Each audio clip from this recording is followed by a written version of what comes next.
लखनऊ के बीजेपी कार्यालय में बीजेपी के राष्ट्रीय अध्यक्ष जेपी नड्डा ने अहम बैठक ली, जिसमें वोटिंग प्रतिशत बढ़ाने के साथ अवध और पूर्वांचल की सीटों के समीकरण को साधने की रणनीति बनाई गई। साथ ही रायबरेली सीट को किस तरह से जीतना है, इस बात पर भी मंथन हुआ।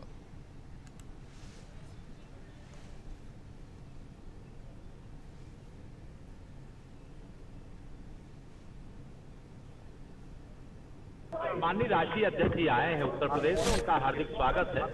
उन्हीं के साथ अभी एक बैठक है, बैठक में शामिल हो गया।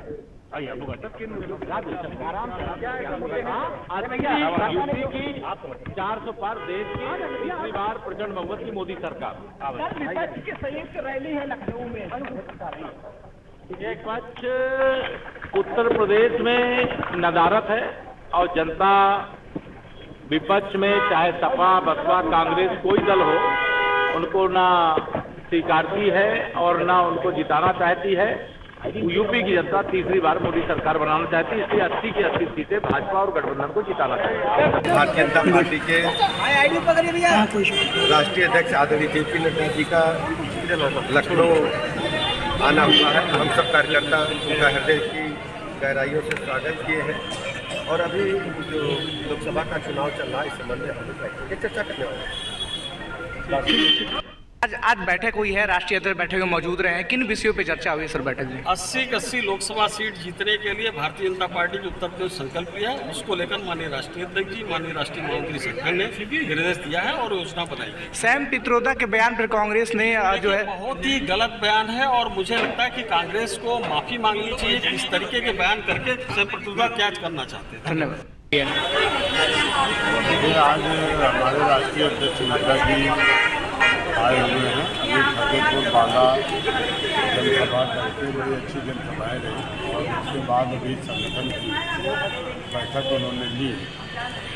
सभी जो हमारे 4 चरणों के चुनाव थे, उनमें पूरी पार्टी अपने सभी संगठन के बल पर डबल इंजन की सरकार है, उनकी गरीब कल्याण की जो योजनाएँ हैं, जिनके आधार पर भारतीय जनता पार्टी मोदी योगी और पार्टी के नेताओं के ताकत से सभी सीटें उत्तर प्रदेश की जीतने जा रही हैं।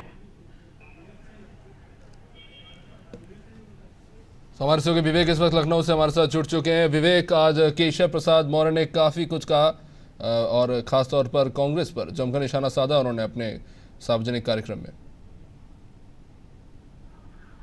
जी बिल्कुल, जिस तरीके से जेपी नड्डा जो भारतीय जनता पार्टी के राष्ट्रीय अध्यक्ष हैं, वो आज लखनऊ में एक बैठक करते हैं। बैठक में अगर बात की जाए तो संगठन के बड़े पदाधिकारी मौजूद रहते हैं, सांसद BL संतोष की भी मौजूदगी रहती है। इसके अलावा उत्तर प्रदेश सरकार में दोनों डिप्टी CM और कैबिनेट मंत्री सहित विधायक और MLC भी इस बैठक में शामिल होते हैं।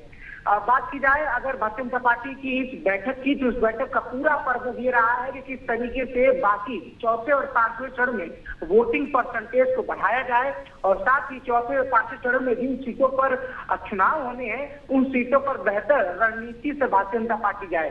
बात की जाए अगर पांचवें चरण की, तो पांचवें चरण में केंद्र के 2 मंत्री ऐसे हैं जो राजधानी लखनऊ से चुनाव लड़ रहे हैं। एक रक्षा मंत्री राजनाथ सिंह, दूसरा मोहनलालगंज सीट से केंद्रीय राज्य मंत्री कौशल किशोर। दोनों यहाँ से सिटिंग MP हैं और इस बार भी ताल ठोक रहे हैं लखनऊ और मोहनलालगंज की सीटों पे। साथ साथ रायबरेली की जो सीट है, उसको लेकर मंथन की गई थी। रायबरेली से विधायक अदिति सिंह भी इस बैठक में मौजूद रही।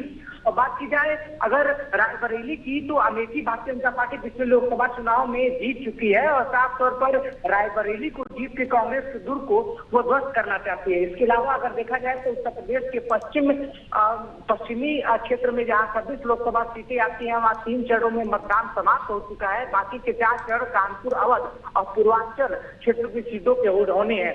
अगर बात करें अवध और पूर्वांचल की क्षेत्र की, तो यहाँ भारतीय जनता पार्टी का गढ़ रहा है और आज से नहीं काफी पहले से भारतीय जनता पार्टी यहाँ काफी मजबूत रही है।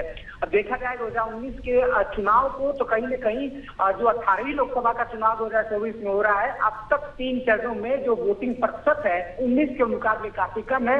यही एक कारण है जिसकी चिंता भारतीय जनता पार्टी को लगातार खाई जा रही है। कभी अमित शाह बैठक करते हैं तो वोटिंग परसेंटेज को लेकर गुरुमन देते हैं, तो कभी भाजपा के राष्ट्रीय अध्यक्ष जेपी नड्डा अचानक प्रदेश कार्यालय लखनऊ का दौरा करते हैं और कार्यकर्ताओं, कई विधायक, एमएलसी और मंत्रियों को ये फॉर्मूला देते हैं किस प्रकार से बूथ मैनेजमेंट के द्वारा वोटिंग प्रतिशत को बढ़ाया जा सकता है और जो कोर्ट सीटें भारतीय जनता पार्टी की 5वें 4वें चरण में होने वाली है उन पर जीत के मार्जिन को किस तरीके से बेहतर किया जाए और ठीक है, बहुत बहुत शुक्रिया विवेक जानकारी के लिए।